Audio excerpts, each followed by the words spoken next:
Hello मित्रों, नमस्कार।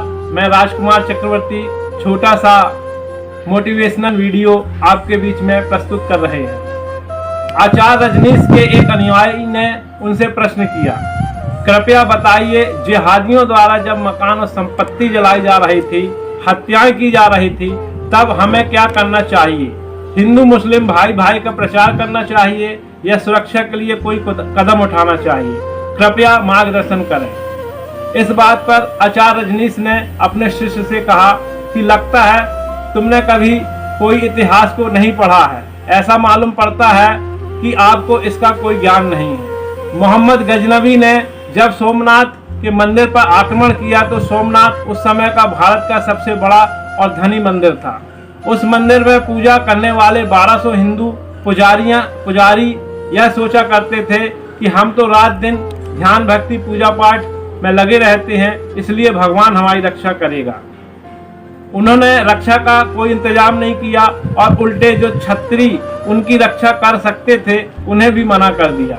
नतीजा यह हुआ कि मोहम्मद गजनवी ने उन हजारों निहत्थे हिंदू पुरोहितों की हत्या की, मूर्तियों और मंदिर को तोड़ा और धन संपत्ति, हीरे जवाहरात, सोना चांदी आदि लूट कर ले गए। उनका ध्यान भक्ति पूजा पाठ उनकी रक्षा न कर सका। आज सैकड़ों साल बाद भी वही मूर्खता जारी है। तुमने अपने महापुरुषों के जीवन से भी कुछ सीखा हो ऐसा मालूम नहीं पड़ता। यदि ध्यान में इतनी शक्ति होती कि वह दुष्टों का हृदय परिवर्तन कर सके तो श्री रामचंद्र जी को हमेशा अपने साथ धनुष बाण रखने की जरूरत क्यों होती? ध्यान की शक्ति से ही वो राक्षस और रावण का हृदय परिवर्तित कर देते, उन्हें सुर असुर भाई भाई समझा देते और झगड़ा खत्म हो जाता। लेकिन श्री रामचंद्र जी भी किसी को समझा न पाए और राम रावण युद्ध का फैसला भी उसी अस्त्र शस्त्र से ही किया गया। ध्यान में यदि इतनी शक्ति होती कि वह दूसरे के मन को परिवर्तित कर सके तो पूर्णावतार श्री कृष्ण को कंस और जरासंध का वध करने की जरूरत क्यों पड़ती? ध्यान से ही उन्हें बदल देते। ध्यान में यदि दूसरे को मन को बदलने की शक्ति होती तो महाभारत का युद्ध ही नहीं होता। कृष्ण अपनी ध्यान की शक्ति से दुर्योधन को बदल देते और युद्ध टल जाता। लेकिन उल्टा श्री कृष्ण ने अर्जुन को जो ध्यान में जाना चाहता था उन्हें रोका और उन्हें युद्ध के लिए प्रेरित किया। महाभारत का युद्ध इतिहास का सबसे बड़ा युद्ध है जिसमें करोड़ों लोगों का नरसंहार हुआ। पिछले 1200 साल में भारत में कितने महर्षि संत हुए। गोरखनाथ से लेकर रैदास और कबीर तक, गुरु नानक से लेकर गुरु गोविंद सिंह तक, इन सब की ध्यान की शक्ति भी मुसलमान शासकों और अंग्रेजों को न रोक सकी। इस दौरान करोड़ों हिंदुओं का नरसंहार हुआ और जबरदस्ती तलवार की नोक पर उनका धर्म परिवर्तन करवाया गया। मार मार कर उन्हें मुसलमान बनाया गया। उन साधु संतों की शिक्षा मुसलमान शासकों को बदल न सकी।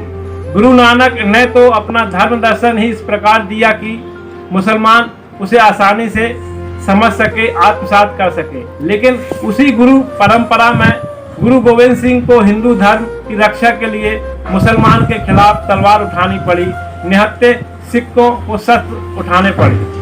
इससे स्पष्ट हो जाता है कि ध्यान से स्वयं की चेतना का रूपांतरण तो हो सकता है, लेकिन भौतिक शरीर की रक्षा हमें खुद स्वयं करनी होगी। उसके लिए विज्ञान और टेक्नोलॉजी का सहारा लेना होगा। देश की 70% से अधिक समस्याओं का समाधान करना होगा। भगवान श्री कृष्ण ने 5 गांव मांगे थे, हम देश हित में 5 कानून मांग रहे हैं। समान शिक्षा, समान नागरिक संहिता, धर्मांतरण नियंत्रण, घुसपैठ नियंत्रण, जनसंख्या नियंत्रण। ये 5 कानून नहीं आए तो पूरी दुनिया और भारत के सभी राज्यों में मुस्लिम राज्य हो जाएगा। सनातन धर्म परंपरा हिंदू पूरी तरह से मिट जाएंगे। आपको यह वीडियो कम से कम सभी हिंदू ग्रुप को भेजना है। मैं तो अपने सभी जानकारों को भेजूंगा। बस आपको तो एक कड़ी जोड़ना है और देखते ही देखते पूरे देश आपके साथ खड़ा हो जाएगा। अतः सभी से निवेदन है कि अपने देश, धर्म, संस्कृति, हिंदुओं की एकता हेतु संगठित रहें। अब आपसी जाति भेद मिटाकर अपने देश के हित के लिए, देश के राष्ट्र के हित के लिए सहयोग करें, ऐसा निवेदन करते हैं। सभी से निवेदन है, इस वीडियो को देखकर, समझकर शेयर कमेंट्स जरूर करें और वैराग्य, धर्म और ध्यान पर ही मन केंद्रित न करके देश की एकता और अखंडता के प्रति जागरूक रहें, ऐसा निवेदन करते हैं। जय हिंद, जय भारत।